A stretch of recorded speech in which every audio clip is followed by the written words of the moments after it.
All right, you mentioned TCU. That's kind of our next team. Also, their win totals at 7.5. Went all the way to the national title game a year ago, and we won't talk about what happened there. But absolutely a successful year. First-year head coach. And Sonny Dykes was a guy who we all knew about, but we didn't really talk about him as one of the big hires of the offseason last year. But he comes in and just totally changes the program. Now, they did lose Garrett Riley, but replaced him with a pretty good hire. I think we probably both feel that way in Kendall Briles. Right. What are your thoughts on this TCU team? Obviously a lot of turnover, but it's you have to like some of the things that you saw last year that could still translate over.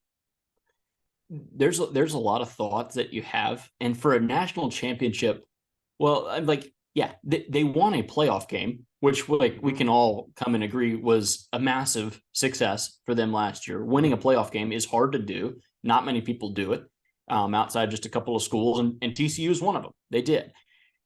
And then for your number to be 7.5 this year, it is like it feels about right. Like I'm not sure. I'm not sure where you want me here. Like if you can go back and you can look at like talent composite things and you can kind of see where they were ranking last year. Last year they were number 32 in the talent composite.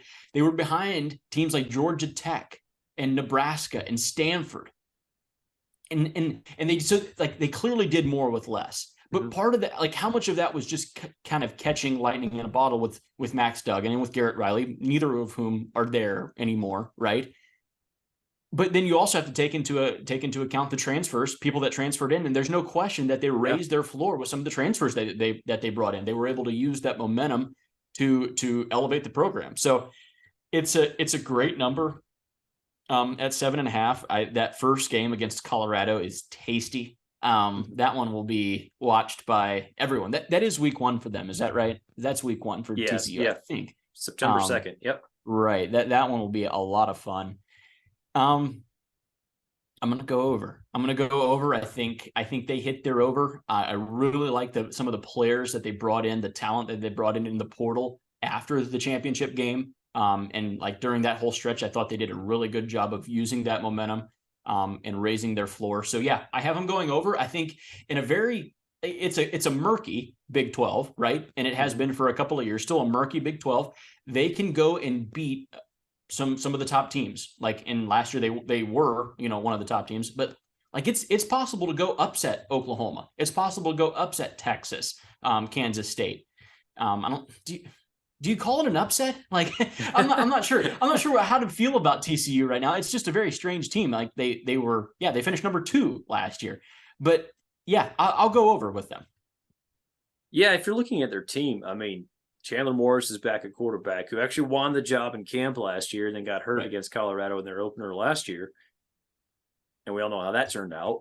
But yeah, I mean, theoretically, they could be just fine at quarterback with him back. They got Trey Sanders, the running back from Alabama. They got JoJo Earl, the receiver from Alabama, Tommy Brockemeyer. Like, I like what they did in the portal. You talked about that. If we're kind of going down through their schedule, there's some tough games. Like, I get this line. Does it make sense to you? Does the line make sense for a team that went to a championship game and beat an undefeated Michigan team to get there, and then for their line to be 7.5 this year? They did lose a lot. And I think this is kind of factoring in. We all expect Texas, Baylor, Oklahoma to be better this year than they were last year. They have to go to Kansas State. They have to go to Texas Tech. So that's tough. Right. Those 5 games I just mentioned, like those are probably the 5 toughest games. I think they could theoretically be undefeated going into that stretch. I mean, those are their last 5 games.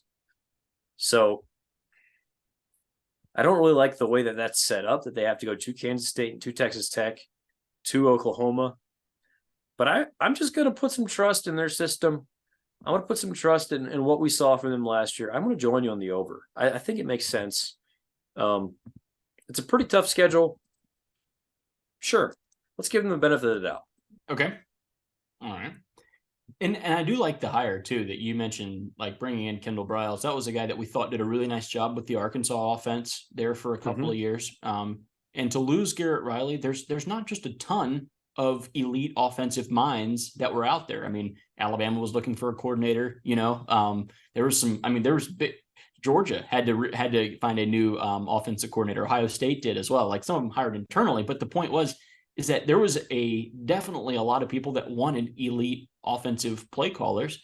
And yeah, for TCU to go ahead and get what we thought was one of the better ones, I think it does show that they're clearly on the uptick. It's a program on the rise for sure. Right.